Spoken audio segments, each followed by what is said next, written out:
নমস্কাৰ বন্ধু বান্ধৱীসকল, আজি আকৌ কেইটামান গুৰুত্বপূৰ্ণ সানমিহলি প্ৰশ্নলৈ আপোনাক স্বাগতম জনাইছোঁ আছাম জ্যোতি চেনেলৰ অন্য এটা ভিডিঅ'লৈ। যদিহে আপুনি ADRE বা আছাম পুলিচ প্ৰিপেৰেশ্যন কৰি আছে তেন্তে আমাৰ চেনেলটো ছাবস্ক্ৰাইব কৰি ল'ব, কিয়নো ইয়াত গুৰুত্বপূৰ্ণ প্ৰশ্নসমূহ আলোচনা কৰা হ'ব। আৰু যদি ভিডিঅ'টো যদি চাই আপুনি ভাল পায় তেন্তে লাইক, কমেণ্ট আৰু শ্বেয়াৰ কৰিবলৈ নাপাহৰিব। আৰু কমেণ্ট কৰি জনাব ভিডিঅ'টো চাই কেনেকুৱা পালে। তো ব'লক আজি ভিডিঅ'টো আৰম্ভ কৰোঁ। আজি আমাৰ 1 নম্বৰ প্ৰশ্নটো হৈছে যোৰহাটৰ জগন্নাথ বৰুৱা কলেজ কেতিয়া স্থাপন কৰা হয়? অৰ্থাৎ JB কলেজখন কেতিয়া স্থাপিত কৰা হৈছিলে? অপশ্যন আছে উত্তৰ A 1909 চনত, 1919 চনত, 1920 চনত, 1921 চনত। আৰু ইয়াৰে শুদ্ধ উত্তৰটো হ'ব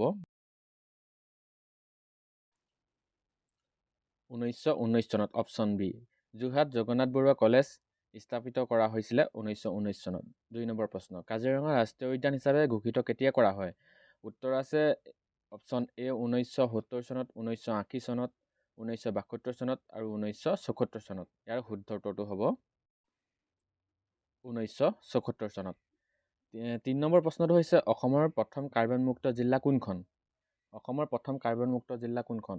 উত্তৰ আছে যোৰহাট, মাজুলী, গোলাঘাট আৰু নগাঁও। ইয়াৰে শুদ্ধ উত্তৰটো হ'ব মাজুলী। অসমৰ প্ৰথম কাৰ্বনমুক্ত জিলা হৈছে মাজুলী। 4 নম্বৰ প্ৰশ্ন, নৰনাৰায়ণক মল্লদেৱ উপাধি কেতিয়া প্ৰদান কৰা হৈছিলে? উত্তৰ আছে 1550 চনত, 1540 চনত, 1560 চনত, 1530 চনত। আৰু ইয়াৰ শুদ্ধ উত্তৰটো হ'ব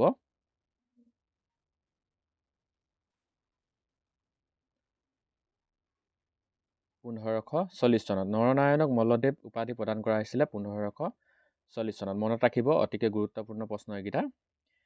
5 নম্বৰ প্ৰশ্নটো হৈছে সত্ৰীয়া নৃত্যক নৃত্য হিচাপে মৰ্যাদা কেতিয়া দিয়া হৈছিলে? উত্তৰ আছে অপশ্যন A 2000 চনত, অপশ্যন B 2001 চনত, অপশ্যন C 2002 চনত, অপশ্যন D 2004 চনত। আৰু ইয়াৰে শুদ্ধ উত্তৰটো হ'ব অপশ্যন A 2000 চনত। সত্ৰীয়া নৃত্যক নৃত্য হিচাপে মৰ্যাদা দিয়া হয় 2000 চনত। 6 নম্বৰ প্ৰশ্ন হৈছে ফখৰুদ্দিন আলী আহমেদ ভাৰতৰ কিমানতম ৰাষ্ট্ৰপতি আছিলে?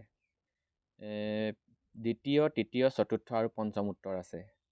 আপোনালোকে জনাব লাগে কোনটো কিমানতম ৰাষ্ট্ৰপতি আছিলে ফখৰুদ্দিন আলী আহমেদ। আৰু ইয়াৰ শুদ্ধ উত্তৰটো হ'ব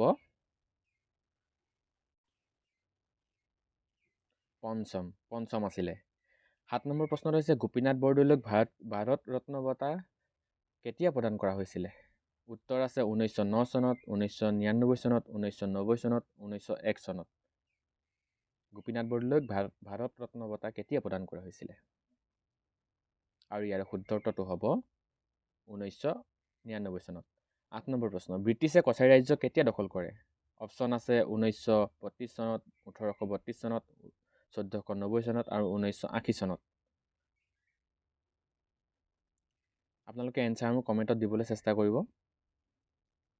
আৰু ইয়াৰে শুদ্ধ উত্তৰটো অপশ্যন B 1832 চনত ব্ৰিটিছসকলে কছাৰী ৰাজ্য দখল কৰে। 9 নম্বৰ প্ৰশ্নটো হৈছে গড় দিৱস কেতিয়া পালন কৰা হয়? গড় দিৱস উত্তৰ আছে 23 এপ্ৰিল, 22 এপ্ৰিল, 24 এপ্ৰিল আৰু 22 ছেপ্টেম্বৰ। ইয়াৰ শুদ্ধ উত্তৰটো হ'ব 22 ছেপ্টেম্বৰ। গড় দিৱস প্ৰতি বছৰে অসমত 22 ছেপ্টেম্বৰ তাৰিখে পালন কৰা হয়। 10 নম্বৰ প্ৰশ্ন, ধলা দলঙৰ দৈৰ্ঘ্য কিমান? উত্তৰ আছে 9.20 কিলোমিটাৰ, 9.15 কিলোমিটাৰ, 9.10 কিলোমিটাৰ, 9.5 কিলোমিটাৰ। আৰু ইয়াৰে শুদ্ধ উত্তৰটো হ'ব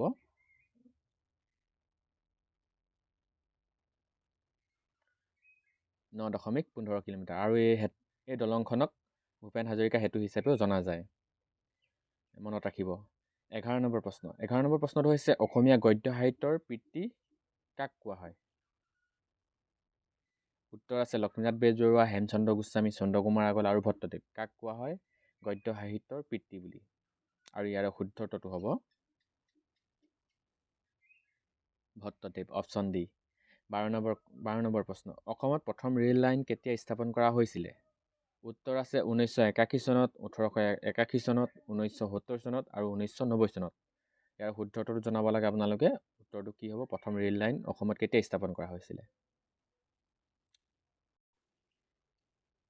আৰু ইয়াৰ শুদ্ধ উত্তৰটো হ'ব 1881 চনত। 1881 চনত ৰেল লাইন স্থাপন কৰা হৈছিলে অসমত। 13 নম্বৰ প্ৰশ্ন হৈছে আন্তঃৰাষ্ট্ৰীয় অলিম্পিক দিৱস কেতিয়া পালন কৰা হয়? উত্তৰ আছে 20 জুন, 22 জুন, 23 জুন আৰু 24 জুন। আন্তঃৰাষ্ট্ৰীয় অলিম্পিক দিৱস কেতিয়া পালন কৰা হয়? আৰু ইয়াৰে শুদ্ধ উত্তৰটো হ'ব 23 জুন। 23 জুন তাৰিখে আন্তঃৰাষ্ট্ৰীয় অলিম্পিক দিৱস পালন কৰা হয়। 14 নম্বৰ প্ৰশ্ন, অসম কৃষি বিশ্ববিদ্যালয় কেতিয়া স্থাপন কৰা হয়? উত্তৰ আছে 1970 চনত, 1969 চনত, 1980 চনত আৰু 1979 চনত। ইয়াৰ শুদ্ধ উত্তৰটো জনাব লাগে। অসমৰ কৃষি বিশ্ববিদ্যালয়খন কেতিয়া স্থাপন কৰা হৈছিলে? আৰু ইয়াৰে শুদ্ধ উত্তৰটো হ'ব 1969 চনত অসমৰ কৃষি বিশ্ববিদ্যালয়খন স্থাপন কৰা হৈছিলে। 15 নম্বৰ কুৱেশ্যন, অসমত গড় দিৱস কেতিয়া পালন কৰা হয়? অসমত গড় দিৱস কেতিয়া পালন কৰা হয়? শুদ্ধ উত্তৰটো জনাব। 20 ছেপ্টেম্বৰ নে 21 ছেপ্টেম্বৰ নে 22 ছেপ্টেম্বৰ নে 23 ছেপ্টেম্বৰ? ক্ষমা কৰিব, এইটো 23 হ'ব আছিলে, 223 হৈ আছে দেই। আৰু ইয়াৰে শুদ্ধ উত্তৰটো আগত মই কৈ থৈ গৈছোঁ 22 ছেপ্টেম্বৰ বুলি। 16 নম্বৰ প্ৰশ্নটো জনাব, অসম সাহিত্য সভাৰ প্ৰথম অধিৱেশন ক'ত অনুষ্ঠিত হৈছিলে? অসম সাহিত্য সভাৰ অধিৱেশন ক'ত হৈছিলে প্ৰথমবাৰ? উত্তৰ আছে যোৰহাট, শিৱসাগৰ, গোলাঘাট আৰু গুৱাহাটী। ইয়াৰে শুদ্ধ উত্তৰটো হ'ব শিৱসাগৰ। শিৱসাগৰত অসম সাহিত্য সভাৰ প্ৰথম অধিৱেশন অনুষ্ঠিত হৈছিলে দেই। 17 নম্বৰ প্ৰশ্ন, জোনাকী কাকতখনৰ প্ৰথম সম্পাদক কোন আছিলে? উত্তৰ লক্ষ্মীনাথ বেজবৰুৱা, হেমচন্দ্ৰ গোস্বামী, চন্দ্ৰকুমাৰ আগলা আৰু জ্যোতিপ্ৰসাদ আগলা। ইয়াৰ শুদ্ধ উত্তৰটো আপোনালোকে কমেণ্টত জনাব। শেষৰ কুৱেশ্যন যিহেতু, শেষৰ কুৱেশ্যনটো আপোনালোকে কমেণ্টত জনাব বুলি আশা ৰাখিলোঁ। আৰু ভিডিঅ'টো কেনেকুৱা পালে জনাবলৈ নাপাহৰিব। আৰু যদিহে ভাল কুৱেশ্যন বুলি ভাবিছে মনত ৰাখিবলগীয়া, তেন্তে লগৰবোৰৰ লগত শ্বেয়াৰ কৰি দিব আৰু ভিডিঅ'টো লাইক কৰি দিব। ধন্যবাদ। নতুন এটা ভিডিঅ' সৈতে আকৌ লগ পাম।